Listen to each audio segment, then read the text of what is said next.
Well, Bryce, congratulations on a very impressive victory over a very game opponent. How are you feeling about your performance tonight? Thank you, Mr. Morgan. I'm feeling very good. Just a little bit swole up, but you know, a lot of people when they fight him get carried out and shit. So I'm very happy. There's a lot of stuff that I feel like I could tighten up on in that performance, and but like I said, I'm just lucky that I could walk out of there and I'm conscious and nothing broke, I don't think. So I'm happy. I was going to ask you, I noticed you were moving a little gingerly there to get in the chair. As you said, a lot of people get hurt against him, but do you think it's anything that's going to keep you out for any length of time, or what is the condition right now? Oh, it's going to be a while. I'm going to need a little bit of time, you know, just ice stuff and whatnot, but I'm okay. Nice. Any surprises at all? I mean, you lived up to, you said you'd strike with him, you did. Obviously, your ground game was there, but I mean, any surprises in the performance tonight from him or from you? I was surprised I couldn't check his leg kicks. It's just like I kind of resorted to just getting the hell out of the way, because in my head I'm like, oh, I'm going to hold my ground and check his leg kicks, and it's just like I don't know how the hell he was doing that, but I would go to check and it just didn't work. And so I just resorted just moving out of the way completely. That's always a good strategy when something big is coming at you, if you can, you know. Yeah. And you showed a lot of respect afterwards. I'm just curious if you could share the details of that conversation, kind of what was shared there. Right after the fight, I just said that how much I respected him. I told him he was a legend, and then he said he respected me as well. And I said I just love that, you know, you got wife and kids. I said that's something that's just, you know, I'd love to be there at that point in my life one day, you know, so I can look up to him in that aspect. And I said, I love how you love God. And I said, would you like to say a prayer? And we said a prayer. That's amazing. And then on the mic, you know, you use your mic time to do a pretty amazing gesture. Talk about giving away 50% of your purse to charity. I'm just curious, I guess, kind of what your motivation, why that charity, and just, I mean, that's not an insignificant amount of money, obviously. Yeah, Dana White came up to me after the fight, and he said, don't give your money. I'm going to give the $45,000. And I'm still going to give some money, you know. But he told me, he said, don't give any of your money. It's going to be mine, and I'm going to take care of it. And I'm still going to do something because I just need to. But there will be more than $45,000. We have people coming out of the woodwork. And so I'm planting a seed. And we're going to watch this thing grow. And, you know, it's all about giving back. Like I said, this ain't going to be about just hurting people. When I'm done, we're going to help people. Why was that charity the one that was important to you? Well, children are some of the most precious things on the planet, brother. I mean, and I see so much evil and wickedness in the world and so much greed and people killing for money. And it makes me sick. I want to do the exact opposite. And do you know what the greatest thing that I can do in that cage is? It's inspire. That's the greatest thing that I can do in that cage is inspire people. And let me tell you why. Because me, by myself, I really can't do shit. My $45,000, when it comes to medical professions, really ain't shit. That shit's gone in one surgery. That shit's gone in a couple skin grafts. You see what I'm saying? But if I can inspire you and you and you and you and you, then it's limitless. You see what I'm saying? It keeps going. It's perpetual. And so the greatest thing that I can do is inspire. And I really feel like I've done that. And I really feel like I owe that to God.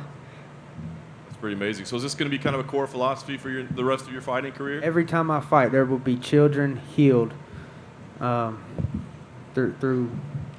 the fight. Yeah. That's awesome.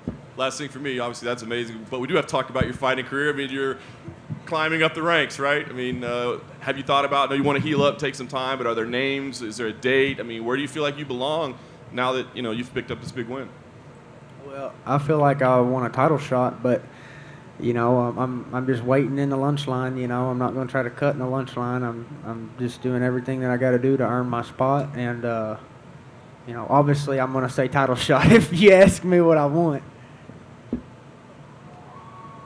Bryce Rover, I don't know if you're someone that watches tape, but a lot of people online saying that this fight looks very reminiscent of Edson's fight against Habib. You know, he just couldn't get up for 3 rounds. So, A, are you someone that did watch tape, and is that you saw weaknesses from his past fights that you could exploit?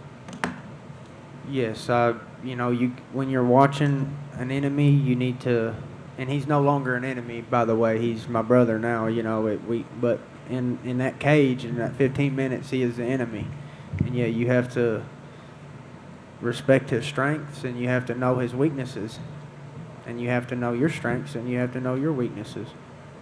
Now that fight week is over. How was this whole fight week experience for you? You were pretty heavily included in the embeddeds. You got a big pop from the crowd. 20,000 people just watched you beat Edson Barboza. So now that it's over, how was fight week, this whole experience for you? Really, my vocabulary and my words and stuff really don't do it justice, brother. It was so amazing that I just feel like my life has a purpose, and it's awesome. Hey, Bryce, right here in the back. What's up, brother? So I touched on a little bit during media day, but I want to ask you, you talked about one day you do want to see yourself, and you imagine yourself, what would it be like in those big fights, in the title fights, in the #1 contender fights?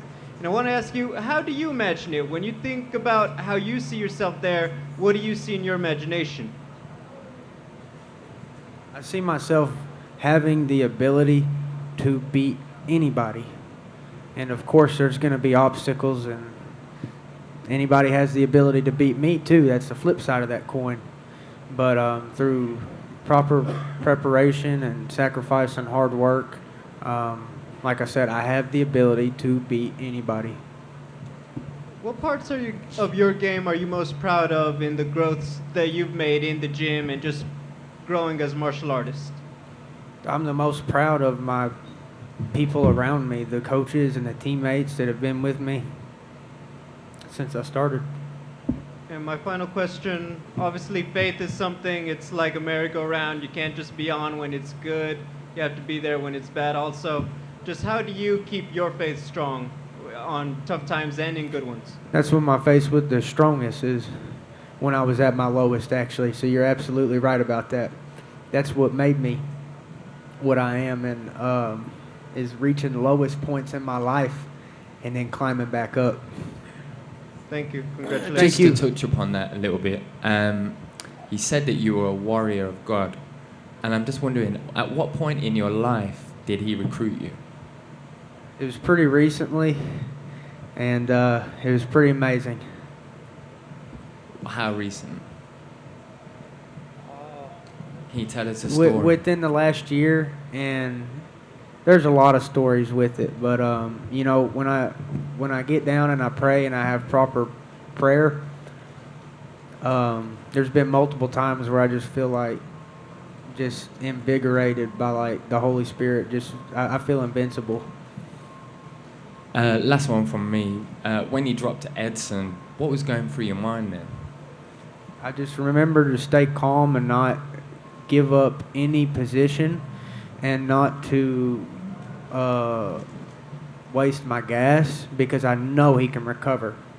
I knew he would recover, or he could. I wanted to finish him, but I knew not to do anything stupid, and that's 5 years ago. I'd have gone crazy. I'd have gone out there and just, but probably would have wasted my gas tank and gave him an opportunity to give up. So I visualized doing that. I visualized dropping him, and I visualized, before I dropped him, I visualized dropping him, and I visualized myself staying calm and making the most tactical decision that I could. I've got one more. Sorry about this. Don't be sorry, brother. This is what makes a sport, brother. Without people asking questions, we don't spread the word, and we don't give people what they want. What you got to ask, brother? I'd love it. I was going to ask, what did you make to Colby and Masvidal? Did you think that fight went as expected? I mean, I wasn't too surprised, and man, they beat each other up. I was surprised by that, but I knew that Colby could wrestle, and I was hoping that I thought that if Jorge would hold in the middle of the octagon and he wouldn't get pressed up on the cage, that's how he would stop takedowns. But he kept getting backed up to the cage, and So that was one thing I was kind of surprised about, is that he could not hold the center as well as he wanted to, I'm sure. But yeah, man, they beat each other up. That was a fight. Bryce, over here. You had a pretty long layoff. Were you worried about ring rust at all? No, I actually felt a lot better in there for whatever reason. I didn't feel like nervous at all, and I think that's just part of me accepting my destiny and realizing who I am and what I'm supposed to do. You were recently on the MMA Hour. What was the reception to that interview like? Oh, the Ariel Hawani's? Yeah. Well, he didn't completely censor me, but he put that I was spreading misinformation, and I don't know. You know, I thought I said a lot of true stuff, but it's open to a debate, and you know, I love the Second Amendment, and I love the First, and you know why we have the First? Because we have the Second. Thoughts on the Canadian truckers at all? I love them. All right, thanks, Bryce. All Thank from you. me. Thank you. Thank y'all so much. Appreciate you guys and girls. Ladies, I mean.